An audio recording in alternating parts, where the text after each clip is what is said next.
जय हिंद साथियों, स्वागत है आप सभी का मैथ की पाठशाला में। साथियों, आज की क्लास में हम 26 जून और 3 जुलाई के बीच में जो भी महत्वपूर्ण करंट इश्यूज हुए हैं और हमारी परीक्षा के दृष्टिकोण से क्या क्या महत्वपूर्ण क्वेश्चन बन सकते हैं, उन सभी पर चर्चा करेंगे और उन पर बनने वाले स्टैटिक जीके के क्वेश्चनों को भी जानेंगे। तो चलिए स्टार्ट करते हैं आज की क्लास को। साथियों, ये सभी डाटा मैं अपने टेलीग्राम चैनल मैथ्स बाय अभय गोस्वामी पर शेयर कर देता हूं, तो अभी तक आपने वो चैनल ज्वाइन नहीं किया है तो जाकर उस चैनल को जरूर ज्वाइन कीजिए। ये सारी पीडीएफ के रूप में मैं वहां पर शेयर कर देता हूं। तो चलिए स्टार्ट करते हैं आज की क्लास को। साथियों, पुष्कर सिंह धामी होंगे उत्तराखंड के नए सीएम। साथियों, अभी कुछ दिनों से जिस तरह अटकलें लगाई जा रही थी कि मुख्यमंत्री पद के सांसद जो थे तीरथ सिंह रावत, जो इन्होंने अभी हाल ही में इस्तीफा दे दिया है, उनके ऊपर कई विवादित बयान के मद्देनजर बहुत ज्यादा दबाव था उनको इस्तीफा देने के लिए। जैसे कि अभी हरिद्वार में जो कुंभ हुआ उस पर रिलेटेड भाई उन पर बहुत ज्यादा दबाव बनाया जा रहा था और उनके बयान, उन्होंने फटी जींस के ऊपर भी महिलाओं पे कटाक्ष किया था। मतलब कई तरह के उन्होंने बयान जो दिए थे, जिसके चलते हुए उसकी भारतीय जनता पार्टी में भी और विपक्षी दल से भी उन पर बहुत ज्यादा दबाव बनाया जा रहा था। तो उसके चलते हुए तीरथ सिंह रावत वर्तमान में जो उत्तराखंड के सीएम थे, उन्होंने अपना इस्तीफा दे दिया है। उनकी जगह ये जो देखिए गुलदस्ता थामे बीच में आपको दिख रहे हैं, पुष्कर सिंह धामी होंगे उत्तराखंड के नए मुख्यमंत्री। ये राज्य के 11वें सीएम के रूप में शपथ लेंगे, क्योंकि अभी हाल ही में कुछ दिनों बाद उत्तराखंड में चुनाव है, इसके मद्देनजर भी इनको वहां का मुख्यमंत्री बनाया गया है। तो साथियों, यहाँ से आपके लिए एक मैं क्वेश्चन दे रहा हूँ, आपको उत्तराखंड के राज्यपाल का आंसर हमें कमेंट बॉक्स में बताना है। उत्तराखंड के राज्यपाल का आंसर आपको कमेंट बॉक्स में देना है। चलते हैं नेक्स्ट क्वेश्चन पे। तो उत्तराखंड के सीएम कौन हो गए हैं? पुष्कर सिंह धामी, याद रखना ये वाली बात को। चलते हैं नेक्स्ट क्वेश्चन पर। चर्चा में रही दीपिका कुमारी का संबंध किस खेल से है?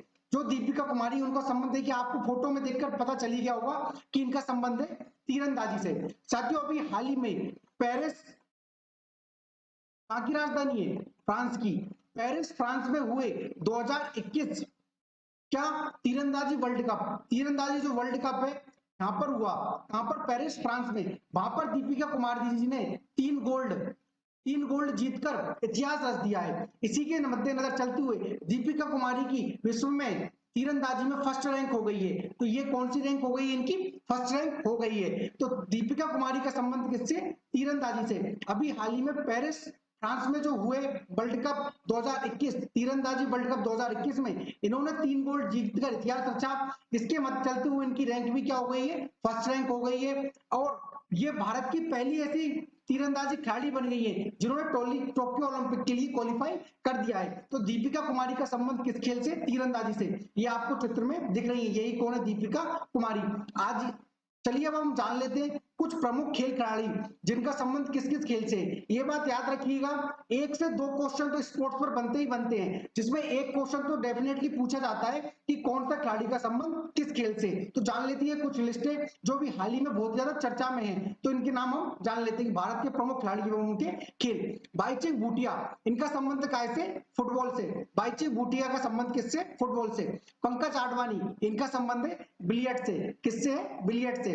दूती चंद धाविका, दूती चंद का क्या संबंध है? धाविका का। साथियों, अभी दूती चंद पर भी एक बुक का विमोचन हुआ है। अब आपको कमेंट बॉक्स में भी इसका आंसर देना है कि उस वो बुक का नाम क्या है और उस बुक के राइटर कौन है। नहीं तो अगले लेक्चर में मैं आपको बताऊंगा कि वो बुक कौन सी है और उसके राइटर कौन है। जब तक के लिए आपकी ये होमवर्क है, आप सर्च कीजिए, आप गूगल कीजिए, कहीं से भी पता कीजिए। देखिए क्या होता है, जब आप खुद से पता करते हैं किसी भी चीज को तो वो हमेशा याद हो जाती है, परमानेंट हमारे दिमाग में छप जाती है। तो इसलिए एक बार खुद से भी प्रयास करें, नहीं तो अगले लेक्चर में वो बुक लेकर आ जाऊंगा, है ना। नहीं तो मैं कमेंट बॉक्स में उसका आंसर आपको बता दूंगा, ठीक है। तो दूती चंद का संबंध किससे? धाविका, मतलब ये क्या? रेसिंग, मतलब दौड़ने वाली एथलीट है। कर्णम मल्लेश्वरी, रेसलिंग, इसका संबंध किससे? रेसलिंग से। अब कर्णम मल्लेश्वरी तो अभी हाल ही में चर्चा में रही है, आपको पता है कि दिल्ली खेल विश्वविद्यालय की इनको क्या बनाया गया? कुल सचिव नियुक्त किया गया। किसको? कर्णम मल्लेश्वरी को।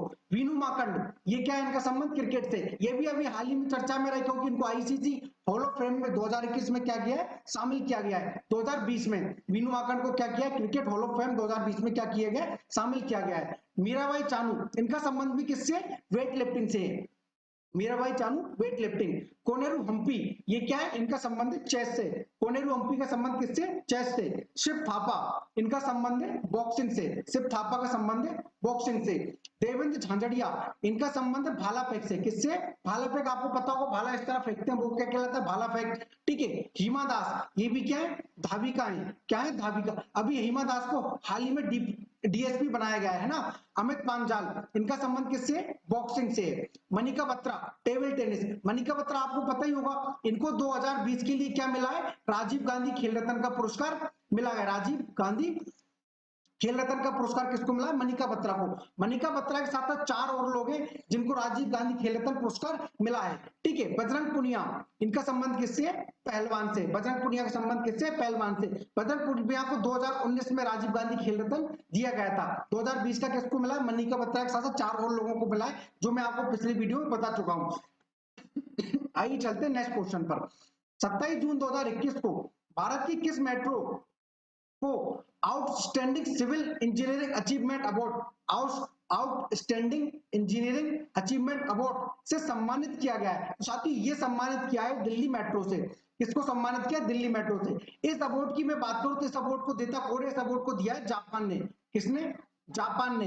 वहीं दिल्ली मेट्रो की मैं बात करूं कि दिल्ली मेट्रो किस देश के सहयोग से बनी है, तो दिल्ली मेट्रो जो है सहयोग से भी बनी है जापान देश से। आइए वो मेट्रो के बारे में कुछ जान लेते हैं कि विभिन्न प्रतियोगी परीक्षाओं में मेट्रो पर क्या क्या क्वेश्चन पूछे जा सकते हैं। कि भारत की पहली मेट्रो कहां चलाई गई, तो ये सभी को पता है। भारत की पहली मेट्रो कहां चली थी, कोलकाता में। कब, 1984 में। 1984 के अंदर भारत के पश्चिम बंगाल में कहा जाए तो कलकत्ता में क्या चली थी, पहली मेट्रो चली हुई थी। मेट्रो मैन ऑफ इंडिया से किसे जाना जाता है, तो साथ ही यो जाना जाता है श्रीधरन। ये पिक्चर आपको दिख रही होगी, श्रीधरन, इनको मेट्रो मैन ऑफ इंडिया के नाम से जाना जाता है। भारत में मेट्रो लाने और मेट्रो चलाने का श्रेय अगर जाता है तो वो यही है, श्रीधरन। तो इनको किस नाम से जाना था, मेट्रो मैन से। कई बार एनटीपीसी तो ये मान चलिए बहुत सारे शिफ्टों में ये क्वेश्चन पूछा गया है, तो इसको तो आप याद ही कर लीजिए कि मेट्रो मैन ऑफ इंडिया से किसे जाना जाता है, तो श्रीधरन को। तो भारत की पहली अंडर वाटर मेट्रो रेल किस नदी के नीचे चली है, साथियों ये चली है हुगली नदी। और हुगली नदी हम जानते हैं सब कहां पे, पश्चिम बंगाल। कहां पर, पश्चिम बंगाल के कोलकाता में। ये देखिए ये अंडर वाटर, ये वाटर के अंदर देखिए आपको दिख रहा होगा, ये कांच का एक वो जार बन जाता है जिसमें ये मेट्रो चल रही है। ये चित्र में आपको दिख रहा होगा, है ना। तो भारत की पहली अंडर वाटर मेट्रो रेल किस नदी पर चलेगी, तो ये चली हुगली नदी, पश्चिम बंगाल। चलिए साथियों, वही मैं बात करूं कि भारत की पहली ड्राइवरलेस मेट्रो कहां चलाई गई, तो ये चलाई गई दिल्ली में। साथियों शायद पहले चलाई जब दिल्ली में तो ये रुकी ही नहीं, डायरेक्ट जाकर भिड़ गई। ठीक है, तो इसके ब्रेक ही नहीं लगे। उसके बाद इसको फिर से ट्राई किया गया, फिर इसकी जो ट्राई है वो सफल रहा। तो भारत की पहली ड्राइवरलेस मेट्रो कहां चली है, वो चली है दिल्ली में। क्या कोई मेट्रो रेलवे जोन, क्या कोई मेट्रो रेलवे जोन में शामिल है, तो हाँ साथियों, जो कोलकाता मेट्रो है वो कहाँ है, रेलवे जोन में शामिल है। वहीं मैं रेलवे जोनों की बात करूं तो रेलवे जोनों की संख्या हो गई 18। पहले इसमें 17 रेलवे जोन थे प्लस एक, अभी वर्तमान में एक नया रेलवे जोन बना है, जो कौन सा बना है, विशाखापट्टनम नया रेलवे जोन बना है। तो इस नया जोन बनने के साथ साथ कुल रेलवे जोनों की संख्या कितनी हो गई है, 18। तो वर्तमान में जो नया रेलवे जोन बना है वो उसका नाम क्या है, विशाखापट्टनम।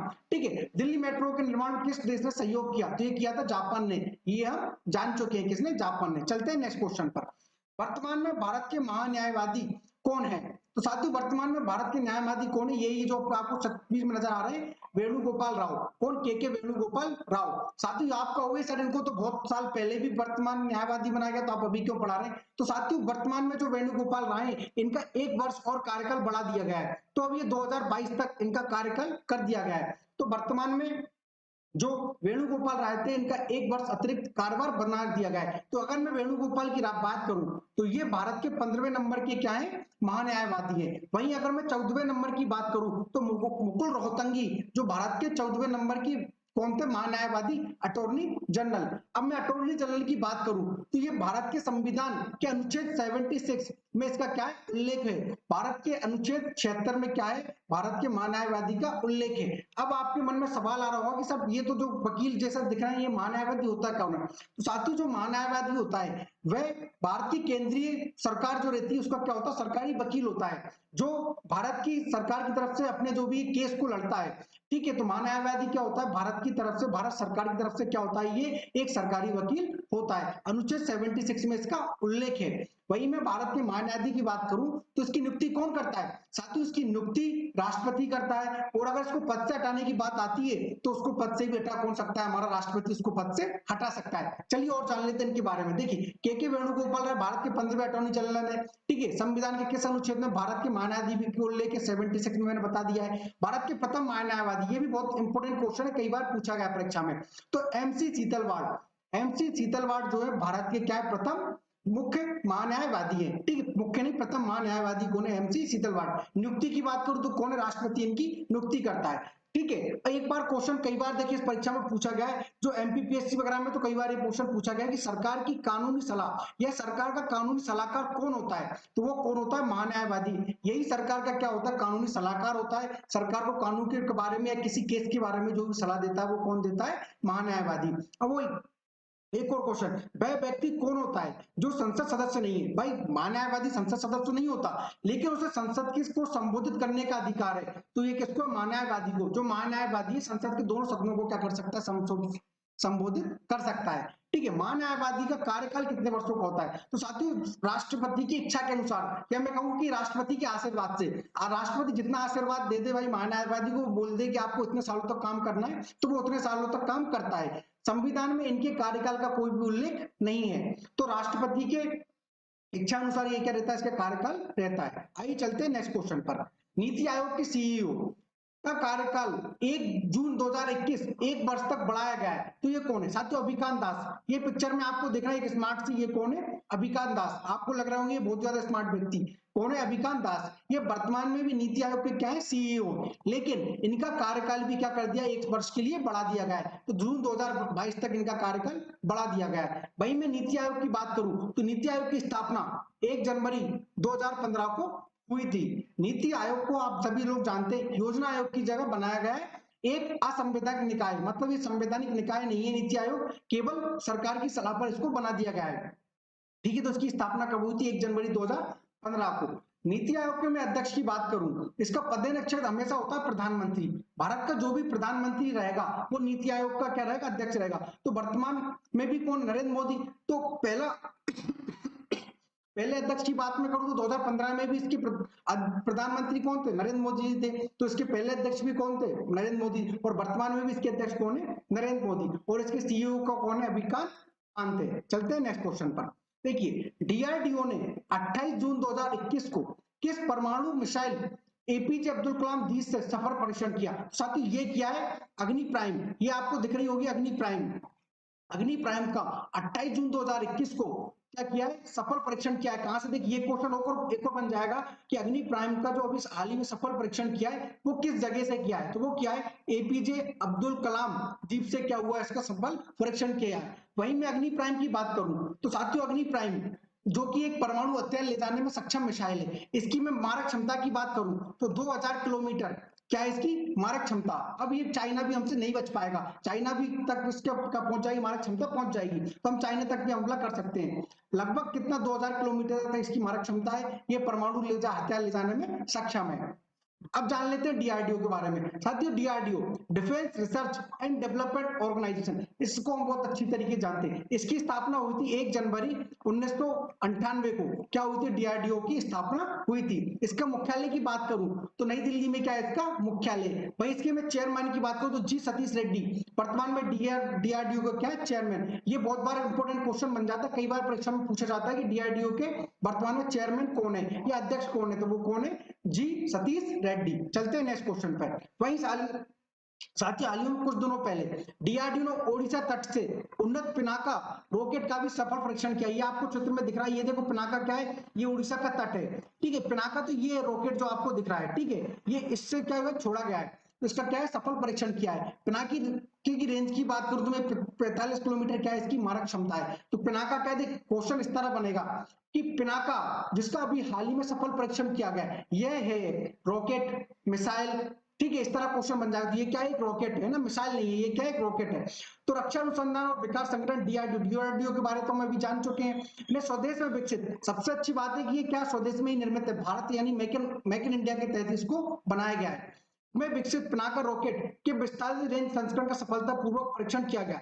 रॉकेट को उड़ीसा के तट पर चांदीपुर के एकीकृत परीक्षण रेंज आईटीआर में एक मल्टीबेरल रॉकेट लॉन्चर, ये क्या है मल्टीबेरल जो आपको दिख रहा है ट्रक सा, ये क्या मल्टीबेरल रॉकेट लॉन्चर, इसके ऊपर देखिए तो ट्रक है, ये जो मल्टीबेरल लगा हुआ है देखिए मैं इसको फिर से बता देता हूँ, ये जो लगा हुआ है ये मल्टीबेरल रॉकेट लॉन्चर से लॉन्च किया गया। पिनाका रॉकेट सिस्टम का उन्नत रेंज संस्करण 45 किलोमीटर की दूरी तक के लक्ष्य को नष्ट कर देगा। चलते हैं नेक्स्ट क्वेश्चन पर। साथियों, एशिया में सबसे लंबी हाई स्पीड ट्रैक NATRX को किस शहर में बनाया गया है? साथियों, ये एशिया का सबसे तेज चलने वाला 11.3 किलोमीटर का आपको ये दिख रहा होगा, ये ट्रैक आपको देखिए ये जो दिख रहा है अभी NATRX को किस शहर में बनाया गया है? तो ये बनाया गया है मध्य प्रदेश के इंदौर में। मध्य प्रदेश के इंदौर की मैं बात करूं तो प्रीतमपुर में क्या हुआ, इसको बनाया गया है। अब आपके मन में आ रहा होगा कि सर जो हाई स्पीड ट्रैक नेट्रिक्स है क्या? साथियों, अभी क्या होता था पहले कि भारत में जो भी तेज स्पीड या तेज से चलने वाली गाड़ियां, कार या बाइक वगैरह का निर्माण होता था तो उनको टेस्टिंग करने के लिए भारत में कहीं जगह नहीं थी। तो अभी हाल ही में क्या हुआ, ये बनाया हुआ है, उनको टेस्टिंग करने के लिए भारत को विदेशों में जाना पड़ता था। तो अभी ये जो एशिया का सबसे तेज हो गया है, सबसे तेज नहीं मतलब सबसे लंबा हाई स्पीड ट्रैक हो गया, क्या हो गया, नेट्रिक्स। भाई नेट्रिक्स की मैं बात करूं तो इसका फुल फॉर्म क्या है, नेशनल ऑटोमेटिव टेस्ट ट्रैक। क्या टेस्ट ट्रैक मतलब यहाँ पे क्या होगा, सभी को टेस्ट किया जाएगा, जो हाई स्पीड से चलने वाली गाड़ियां उनका क्या होगा यहाँ पे टेस्ट होगा। ये कहां पर बना है, पीतमपुर इंदौर। ये कहां पर स्थित है, मध्य प्रदेश में स्थित है इंदौर। मध्य प्रदेश के इंदौर को क्या कहते हैं, मध्य प्रदेश की औद्योगिक राजधानी के नाम से भी हम जानते हैं। पीतमपुर को मध्य प्रदेश का क्या बोलते हैं, आपको कमेंट बॉक्स में हमें इसका जवाब देना है कि भाई मध्य प्रदेश का एक बहुत फेमस नाम इसको दिया है, इसका जवाब भी आपको कमेंट बॉक्स में देना है कि पीतमपुर को हम क्या बोलते हैं। चलते हैं नेक्स्ट क्वेश्चन पर। 29 जून 2021 को ITU द्वारा जारी वैश्विक साइबर सुरक्षा सूचकांक 2020 में भारत कौन से स्थान पर रहा? तो साथियों, ये रहा भारत जो रहा इस बार 10वें स्थान पर रहा। अब वैश्विक साइबर सुरक्षा, ये जो क्या साइबर सुरक्षा से अंतर्गत है, जो हमारा साइबर अटैक हो जाता है हम पर ऑनलाइन, जिसमें हमारे साथ धोखाधड़ी हो जाती है कि हमारे बैंक अकाउंट से इतना पैसा कट गया या कोई फ्रॉड कॉल हमारे पास आया, तो उस सब की जो वैश्विक साइबर सुरक्षा सूचकांक जारी की है तो उसमें भारत क्या 10वें स्थान पर रहा। मैं भारत की बात करूं तो भारत ने क्या हुआ, चाइना को भी इस बार क्या कर दिया, पीछे छोड़ दिया।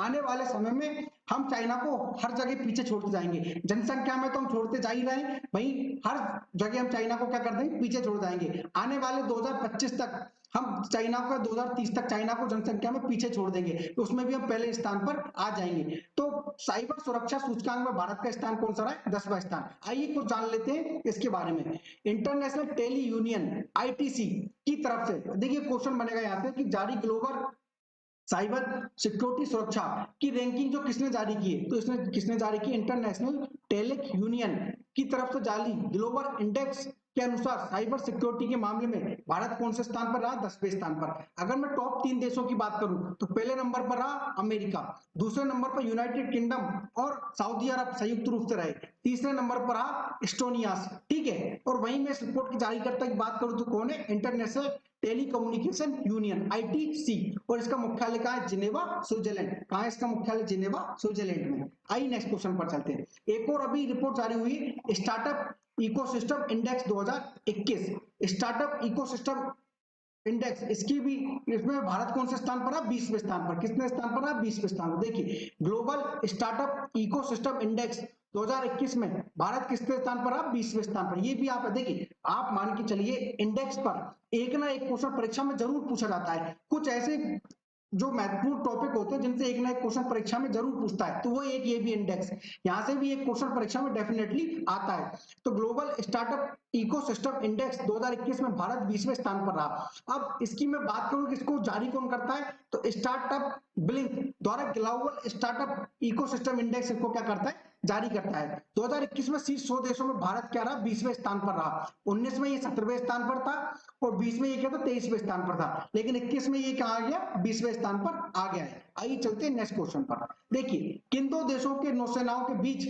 सी ब्रिज ड्रिल नामक एक युद्धभ्यास शुरू हुआ? तो साथियों ये देखिए सी ब्रिज ड्रिल, ये क्या हो, एक नौसेना के बीच में हुआ है। तो ये हुआ है अमेरिका और यूक्रेन के बीच में, यूक्रेन और अमेरिका के बीच। अमेरिका की बात करूं तो अमेरिका की जगह यहाँ पे आ जाएगा नाटो, ठीक है। ये अमेरिका नहीं, ये हुआ नाटो और यूक्रेन के बीच में। अमेरिका नहीं है, अमेरिका तो देखिए नाटो का सदस्य है भाई, अमेरिका ये मान लीजिए मेन है इसमें, लेकिन ये जो हुआ यूक्रेन और नाटो के बीच में हुआ, तो उसमें अमेरिका की जगह कर लीजिएगा नाटो।